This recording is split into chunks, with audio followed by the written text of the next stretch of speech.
चलिए, तो बहुत सारे कार्यक्रम आपने अभी तक देखे, लेकिन आज हमें हमारे बीच मौजूद माननीय पुलिस अधीक्षक श्री अमित कुमार जी को भी सुनना जरूरी है। आपने फिल्मों में सलमान खान को देखा होगा, दबंग मूवी में, सिंघम में अजय देवगन को देखा होगा, लेकिन वो रियल हीरोज हैं। लेकिन हमारे पास रियल हीरो हैं। यह हमारा सौभाग्य है कि ऐसे आईपीएस ऑफिसर राजस्थान पुलिस के पास हैं कि वो जो भी कारनामा करते हैं, वो मुझे लगता है जब हम आगे कभी हो सकता है सिलेबस में पढ़ने को मिले, तो जब साइबर क्राइम की बात आएगी और उस फ्रॉड को खुलासे की बात आएगी, तो उस लिस्ट में श्री अमित कुमार जी का नाम जरूर होगा। ऑपरेशन दिव्य प्रहार के चलते उन्होंने नशा तस्करों को धर दबोचा और एक बड़ी कार्यवाही पूरे जिले भर में की। ऑपरेशन शटर डाउन की बात करें तो यह केवल राजस्थान तक सीमित नहीं था, पंजाब और दिल्ली से भी कई गिरफ्तारियां इन्होंने की और राजस्थान पुलिस को एक चमकता हुआ हीरा अमित कुमार जी के नाम से मिला। तो बिना किसी देरी के मैं आमंत्रित करना चाहूंगा श्री अमित कुमार जी, झालावाड़ जिले के पुलिस अधीक्षक। जोरदार तालियों के बीच स्वागत करिए श्री। Thank you Amit. सबसे पहले मैं रूपनगर पब्लिक स्कूल के एडमिनिस्ट्रेशन का दीपशिखा अग्रवाल मैम, पुष्पेंद्र अग्रवाल सर, आपका बहुत बहुत धन्यवाद मैम, बहुत बहुत धन्यवाद सर। जब मैं पहली बार विजिट किया मैंने हमारे कांस्टेबल एग्ज़ाम भर्ती के दौरान, तो मैं पूरे मन से, पूरी ईमानदारी से कहना चाहूँगा कि आपके स्कूल का जो एनवायरनमेंट है वो बहुत बड़ा पवित्र है। तो मेरी बड़ी खुद की इच्छा हुई कि मैं आपके स्कूल में आऊँ और मैं संवाद करूं। तो इस चीज़ का धन्यवाद कि ये बाल मेला मंथन में आप लोगों ने मुझे इनवाइट दिया, मुझे मंच दिया कि मैं आपके बच्चों से, पेरेंट्स से रूबरू हो पाऊं। इसके लिए आपका बहुत बहुत धन्यवाद। ये पहला अवसर है किसी स्कूल में कि मैं अपनी मम्मी के साथ आया हूं। मेरे लिए बड़ा स्पेशल दिन है ये। जब हम बचपन की बात करते हैं और हम जब बच्चों के उस बचपने की बात करते हैं जहाँ हम स्कूल के दिनों को याद करते हैं, और जब हम अपने जीवन के नैसर्गिक विकास में माँ के योगदान की बात करते हैं और बच्चे की अपने माँ से संवाद की बात करते हैं, तो मैंने बहुत छोटा था मैं तब 5वीं क्लास में मुझे एक हॉस्टल में एडमिशन दिलाया गया। उस वक्त हम लोग अंतर्देशीय पत्र लिखा करते थे पापा, तो पत्र लिखने की जो परंपरा है वो हमारे घर में हमेशा से थी। तो जब मैं हॉस्टल में था, तो जो संवाद एक बच्चा अपनी माँ से करना चाहता है और माँ में वो किस रूप को देखना चाहता है, हम कई बार हमें लगता है कि माँ का जो भाव बच्चे के प्रति होता है, क्या बच्चे के भीतर भी वही भाव पनपता है, क्या बच्चा भी भीतर से वही फील कर रहा होता है क्या जो उसकी माँ फील कर रही होती है। तब एक बार मुझे कोई समस्या हुई और मैंने मेरी माँ को पत्र लिखा, तो मेरी पुलिसिंग भी बड़ी प्रभावित है उस चीज़ से। तो मेरी माँ को मैंने पत्र लिखा, वो पत्र 1 महीने तक मेरी माँ के पास नहीं पहुँचा और मैं हर दिन इंतज़ार करता था कि शायद वो पत्र पहुँचेगा, शायद वो ये पत्र पढ़ने के बाद मेरे से मिलने आएंगी। लेकिन 1 महीने के इंतज़ार के बाद वो पत्र मेरी माँ तक पहुँचा। तो मुझे उससे एक तो ये सीख मिली कि सरकारी सिस्टम में जो सर्विस डिलीवरी है, जो एक आम नागरिक हमसे अपेक्षा करता है कि हम अपनी डिलीवरी सिस्टम को बहुत मजबूत करें, क्योंकि छोटी छोटी सर्विस जैसे ये एक अंतर्देशीय पत्र था जिसमें अपनी माँ से मैं अपनी बात कहना चाहता था। मैं चाहता था कि वो मेरी समस्या जाने, मुझसे मिलने आए हॉस्टल। वो 1 महीने बाद मेरी माँ को मेरी समस्या पता चली। तो कितना बड़े बड़े डिसीजंस में तो पता नहीं कितनी देरी होने के बाद में कितना जनता को फर्क पड़ता होगा। तो मैं कोशिश करता हूं कि पुलिस के लेवल पे हम जितने डिसीजन, जितनी जनता की सहूलियत के हिसाब से जितनी तेजी से ले पाए और जनता को सर्विस डिलीवरी जितनी जल्दी कर पाए वो बेहतर है। उसी क्रम में जब मैं हॉस्टल में था उसी वक्त मैंने बहुत लिखा उस एक महीने में। जब फिर बड़ा हुआ तो उनको कविता के रूप में ढाला।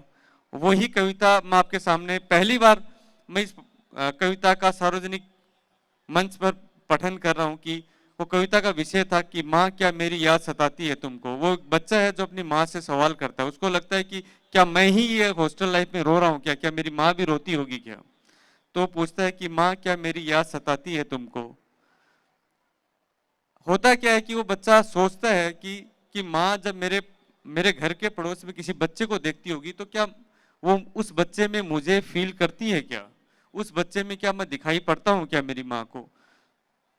तो वो बच्चा अपनी माँ से सवाल करता है कि जब तुम किसी मासूम के मिट्टी से लिपटे बदन को देखती हो, जब तुम किसी मासूम के मिट्टी से लिपटे बदन को देखती हो तो क्या तुम ठहर जाती हो, उसके माथे पर लगी चोट देखकर क्या तुम सर पर दौड़ पड़ती हो, और फिर मुझे ना पाकर क्या तुम सहम जाती हो। माँ क्या मेरी याद सताती है तुमको। मेले में उसके खिलौनों की जिद देख।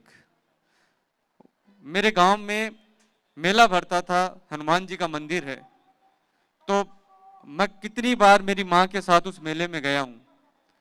तो वही सवाल वो बच्चा अपनी माँ से करता है कि मेले में उसकी खिलौने की जिद देख। उसकी मतलब वो सोचता है कि माँ इस बार अकेले उस मेले से गुजरी होगी और किसी बच्चे को खिलौने की जिद देखी होगी कि कोई बच्चा अपनी माँ के साथ जिद कर रहा होगा। तो मेले में उसके खिलौनों की जिद देख, क्या तुम मेरी चाहत के सब खिलौने खरीद लेती हो, वो भी बिना मोल भाव के। माँ जब मेरी याद सताती है तो क्या मेरे टूटे खिलौनों को सीने से लगाकर तुम सिसक पड़ती हो। माँ क्या मेरी याद सताती है तुमको। हम जब बचपन में जिन स्कूलों में पढ़ा करते थे तब स्कूल में हर पीरियड के बाद में एक घंटी की आवाज़ सुनाई देती थी, और जब स्कूल का पूरा दिन समाप्त हो जाता था फिर घंटी की आवाज़ सुनती थी। तो बच्चा फिर अपनी माँ से सवाल करता है कि जब पड़ोस की स्कूल का आखिरी घंटा तुम सुनती हो, जब पड़ोस की स्कूल का आखिरी घंटा सुनती हो तो क्या मेरे इंतजार में तुम्हारी आंखें अनायास ही दरवाजे की ओर देखती हैं। फिर वो सवाल करता है कि दिवाली की छुट्टियों में क्योंकि हर हॉस्टल का बच्चा अपने घर जाता है तो अपनी माँ से पूछता है कि माँ तुम हर दिवाली को मेरी छुट्टियों का इंतजार करती हो या हर रोज मेरी फिक्र में आंसू बहाती हो। बड़ा जायज सा सवाल है उस बच्चे का अपनी माँ से कि क्या तुम सिर्फ दिवाली की छुट्टी में इंतजार करती हो या हर रोज मेरा इंतजार करती हो। माँ तुम हर दिवाली की छुट्टी को मेरा इंतजार करती हो या हर रोज मेरी फिक्र में आंसू बहाती हो। माँ क्या मेरी याद सताती है तुमको, और जब बहुत सताती है तो क्या मेरे टूटे खिलौने, तो मेरे टूटे खिलौने पुरानी किताबें उधड़े बस्ते को लेकर मुझे बुनने का प्रयास करती हो। माँ क्या मेरे लिखे खत तुम तब तक पढ़ती हो। माँ क्या तुम मेरे लिखे खत तब तक पढ़ती हो जब तक तुम्हारी आंसुओं से धुंधले ना पड़ जाएं। माँ क्या मेरी याद सताती है तुमको। फिर वो अपनी माँ से सवाल करता है, क्या कभी आधी नींद में, जब बच्चा माँ के पास नहीं होता तो जो माँ भीतर से एहसास कर रही होती है वो बच्चा भी भीतर से वही एहसास कर रहा होता है। उस बच्चे की पीड़ा बड़ी भारी है। जो छोटा बच्चा है हॉस्टल में अकेला रह रहा है, आधी नींद को जब आधी रात को उसकी नींद टूटती है तो वो ये आशा करता है कि उसकी माँ उसके बगल में कहीं सोई होगी। तो वो नहीं पाता है तो वो सवाल करता है कि माँ क्या कभी आधी नींद में कभी बदहवासी में, क्या कभी आधी नींद में बदहवासी में मैं धुंधला सा नजर आता हूँ तुमको। माँ क्या मेरी याद सताती है तुमको। वो अपनी माँ से सवाल करता है कि बचपन की तमाम हरकतें जिसमें माँ उससे नाराज हुआ जा करती थी, जब बच्चा शैतानियाँ करता है, कभी कभी घर के सामान तोड़ देता है, कभी खिलौने तोड़ देता है, तो सवाल करता है कि वो टूटे बर्तनों को देख क्या अब दुलार आता है तुमको। वो टूटे बर्तनों को देख क्या अब दुलार आता है तुमको। वो दीवारों की लकीरें, जब छोटा बच्चा होता है दीवारों पे लकीरें बनाता है, तो वो दीवारों की लकीरें टूटे सरकंडे अब सब अजीज है तुमको।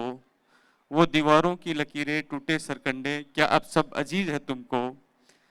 क्या इस दिवाली की पुताई में, वो बच्चा सोच रहा होता है कि अब शायद दिवाली आने वाली है, मेरे घर की पुताई चल रही है, तो वो पूछता है अपनी माँ से क्या इस दिवाली की पुताई में सब लकीरें दीवारों पर पुतने से छुड़वा दी तुमने। वो आशा करता है अपनी माँ से कि उसने जो दीवारों पर लकीरें खिंचवाई थी, शायद उसकी माँ ने पुताई करते वक्त उसके हिस्से की लकीरें छुड़वा दी।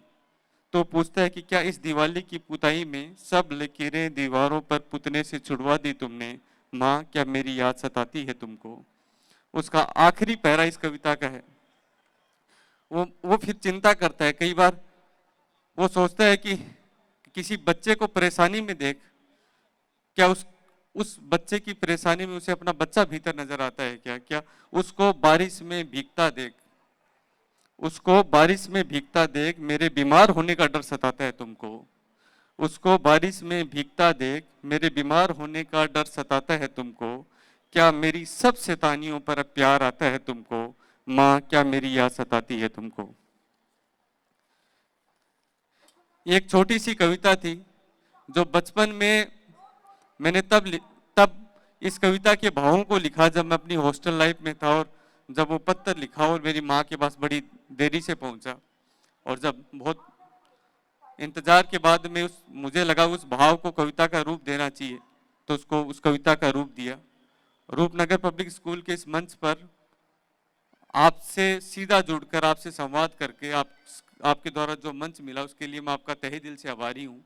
और मैं साथ ही बाल दिवस पे ये भी बताना चाहूँगा कि बाल दिवस ना केवल माँओं का दिन है, ना केवल पिताओं का दिन है, बल्कि बच्चों का भी दिन है। और हर माँ बाप को ये समझना चाहिए कि भीतर ही भीतर जो अपने वो बच्चे के लिए फील करते हैं, बच्चा हो सकता है इमोशनली बहुत एक्सप्रेस ना कर पाए, हो सकता है वो अपनी बातें ना बता पाए, लेकिन भीतर ही भीतर वो अपनी माँ, अपने परिवार के लिए वही दर्द, वही प्यार, वही मोह वो फील कर रहा होता है। हर बच्चे के बचपन को हम कितना खूबसूरत बना सकते हैं। जीवन में सबसे खूबसूरत मुझे लगता है तो वो बचपन है। तो ये माँ बाप की भी बड़ी जिम्मेदारी है कि उसके बचपन को बड़ा सहेज कर रखा जाए। तो ये बाल मेला मंथन में जो आपने शुरुआत की मैम, ये एक बड़ा पवित्र शुरुआत, और मुझे लगता है बच्चों के बचपन से महत्वपूर्ण कुछ है नहीं, और उनके हम इसी तरह बचपन को एंजॉय करते रहें, उसको सेलिब्रेट करते रहें। इसी भावना के साथ मैं अपनी बात को समाप्त करता हूं। जय हिंद, जय Bharat. Twinkle and miss Neelakshi ये आपको आगे का सफर जारी करेंगे और आनंद ही आनंद इस पूरे सफर में